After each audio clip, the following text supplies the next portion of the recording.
Hello बच्चों, good morning. मेरा नाम Mohammad Suhel Siddiqui, government senior secondary school Baniyana, care educational welfare society, trade health care. आज हम हमारा दूसरा टॉपिक स्टार्ट करते हैं। आज का जो हमारा टॉपिक है वो है कक्षा 12 की ट्रेड हेल्थ केयर की 4th यूनिट का सेकंड लेसन, जिसका टॉपिक है ऑपरेशन थिएटर के स्टाफ और उसके उपकरण। उसके बारे में आज देखेंगे हम आज जो पढ़ेंगे वो है ऑपरेशन थिएटर के स्टाफ और उनके उपकरण। मतलब ऑपरेशन थिएटर के अंदर जो स्टाफ होते हैं वो, और जो उपकरण, वो क्या क्या उपकरण काम में आते हैं उसके ऑपरेशन थिएटर में जो उपस्थित रहने वाले पेशेवर कर्मचारियों की सूची बनानी है अपन को। तो अब आप सब अपनी अपनी कॉपी में ये सब नोट डाउन करें कि ऑपरेशन थिएटर में कौन कौन से स्टाफ, कौन कौन से कर्मचारियों की सूची बनाएंगे। वो हम ऑपरेशन थिएटर के जो स्टाफ की जो सूची बनाएंगे उसमें सबसे पहले है सर्जन। सर्जन है जो सर्जरी करता है, जो डॉक्टर शल्य चिकित्सक जिसे बोलते हैं। दूसरा है असिस्टेंट सर्जन, जो शल्य चिकित्सक है लेकिन वो जूनियर सर्जन है, जो असिस्टेंट सर्जन है सर्जन के साथ में। अगला है मेडिकल स्टूडेंट, जो स्टूडेंट जो डॉक्टर्स की पढ़ाई कर रहे हैं, वो जो ट्रेनिंग पीरियड में है वो मेडिकल स्टूडेंट रहेंगे। थिएटर सिस्टर, अगला थिएटर सिस्टर है, जो वहाँ के ऑपरेशन थिएटर की जो हेड होता है, इंचार्ज होते हैं, उसे बोलते हैं। होता है हेड नर्स, जो नर्सिंग स्टाफ के ऊपर जो उनको कंट्रोल करती है उसे हेड नर्स बोलते हैं। स्टाफ नर्स होते हैं जो मेडिकल स्टाफ होते हैं, जो जीएनएम और बीएससी के वाले जो स्टूडेंट होते हैं वो। अगला है ऑपरेशन रूम टेक्नीशियन, जो ऑपरेशन रूम का जो टेक्नीशियन होता है, जो ऑपरेशन रूम के अंदर जितनी भी उपकरण होते हैं, जितनी भी चीज़ें होती है, जो सबका ज्ञान उसे रहता है, क्या चीज़ कहाँ पर है, किस तरह से, वो कंट्रोलर होता है, मतलब सब चीज़ को वो मैनेज करता है। अगला है जीडीए, जनरल ड्यूटी असिस्टेंट, एक ही होता है। अगला क्वेश्चन हम इसके अंदर देखेंगे, ऑपरेशन थिएटर में उपयोग होने वाले किन्हीं 10 उपकरण की सूची बनाइए। अब हमको 10 उपकरण की सूची बनानी है, वो देखेंगे। जो 10 सूची बनानी है अपन को उपकरण की, इसमें पहला है OT table, operation theatre table, जहाँ पर ऑपरेशन होना होता है उस टेबल को ऑपरेशन थिएटर टेबल बोलते हैं।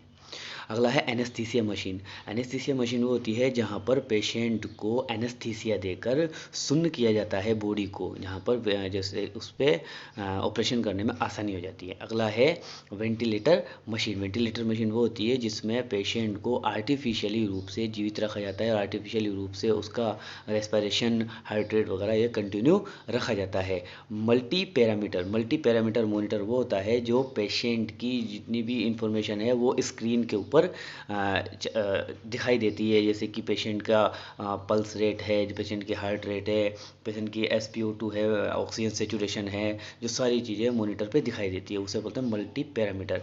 अगला है डिफिब्रिलेटर आपको अच्छे से मालूम है, मैंने पढ़ाया भी है। डिफिब्रिलेटर शॉक देते हैं जिस मशीन के द्वारा पेशेंट को। इसमें अगला है कोट्री मशीन। कोट्री मशीन कोट्री मशीन का उपयोग मुख्यतः सर्जरी में किया जाता है। इसमें ऑटोमेटिक तरीके से संचालित ब्लेड से स्किन यानी त्वचा को काटा जाता है। जहाँ से ऑपरेशन होना होता है वहाँ पर त्वचा को काटा जाता है, तथा कटिंग के बाद जो ब्लीडिंग यानी कि जो खून का बहना स्टार्ट होता है, जो ब्लीडिंग होगी उस ब्लीडिंग को भी रोकने और बंद करने के काम आती है ये कोट्री मशीन। और अगला है सक्शन अपरेटस।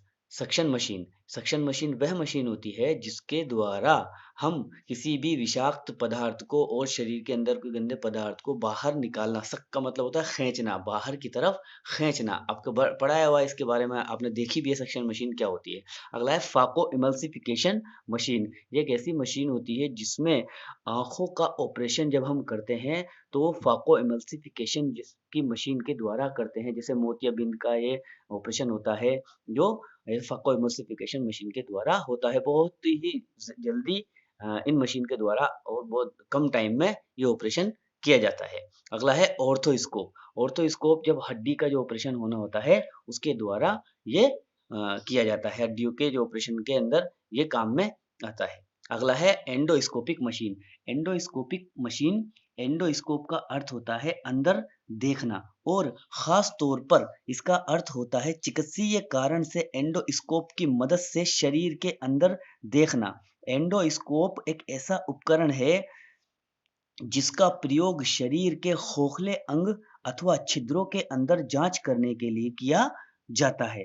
उसे हम एंडोस्कोपिक मशीन कहते हैं कि जैसे कि शरीर के अंदर की तरफ देखना है कि एंडोस्कोप के माध्यम से शरीर के अंदर की तरफ देख। अब अगला हम देखेंगे जो ओटी स्टाफ, ऑपरेशन थिएटर का जो स्टाफ होता है, उसे किस प्रकार की प्रशिक्षण की आवश्यकता होती है। ऑपरेशन थिएटर के जो स्टाफ होते हैं उनको, ऑपरेशन थिएटर के सभी कर्मचारियों को सार्वभौमिक बचाव के नियमों का पालन करना चाहिए। मतलब जो कर्मचारी होते हैं इस ऑपरेशन थिएटर के, उनको सभी को एक समान समझना चाहिए और सभी को साथ लेकर चलना चाहिए।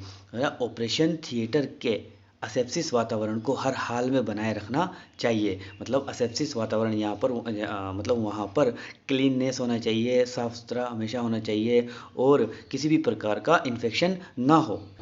रोगी के जो रिश्तेदार को ओटी के बाहर ही इंतज़ार करना चाहिए, ओटी के अंदर ना आए वो बार बार। रोगी को ओटी के स्टाफ के भरोसे ही छोड़ना चाहिए और किसी के भरोसे वहाँ पर नहीं छोड़ना चाहिए। नहीं कि आप सफाई कर्मचारी के भरोसे छोड़ दो, ऐसा नहीं, क्योंकि रोगी के स्टाफ जो होते हैं नर्सिंग ओटी के स्टाफ, उनके भरोसे ही रोगी को छोड़ना चाहिए। स्टाफ को अच्छे से पता होता है कि उसे क्या करना है और क्या नहीं करना है, इसलिए जो रोगी है उसको हमेशा स्टाफ के भरोसे ही छोड़ना चाहिए और किसी के।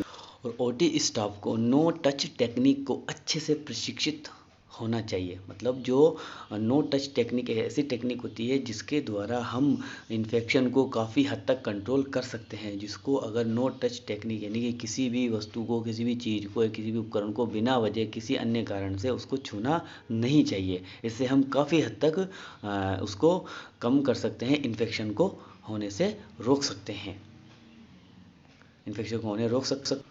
और ओटी स्टाफ के पास अच्छा संचार कौशल होना चाहिए। जो ओटी स्टाफ होता है ना, उसके पास अच्छा संचार कौशल की, यानी उनको अच्छे से बात करने का तरीका आना चाहिए। जो पेशेंट के पास पोलाइटली मिले, उनके चीज़ों को आसानी से समझे और उनके जो कुछ चीज़ पूछ रहे हैं तो उनको आसानी से समझकर उनको बताएं। तो अच्छा संचार कौशल होता है, ताकि जिससे जो वातावरण होता है ऑपरेशन थिएटर का पेशेंट और स्टाफ के बीच में वो बना रहे। और रोगी की सुरक्षा सबसे महत्वपूर्ण होती है, इसलिए ये बहुत ज़रूरी है।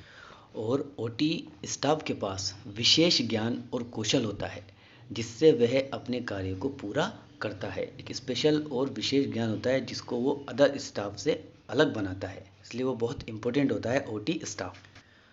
आज का हमारा जो चैप्टर है वो यहीं पूरा होता है। Thank you for watching, thank you so much. मैं Mohammad Sohel Siddiqui, government senior secondary school Baniyana, trade health care educational welfare society. तो कल हम मिलते हैं एक अलग टॉपिक के साथ। जब तक आप अच्छे से पढ़ते रहिए और आज की जो टॉपिक है उसको अच्छे से नोट्स बनाएं, तैयार करें और अपनी परीक्षा की दृष्टि से ये अति महत्वपूर्ण टॉपिक था, इसको याद करते रहें और सेफ्टी का ध्यान रखें।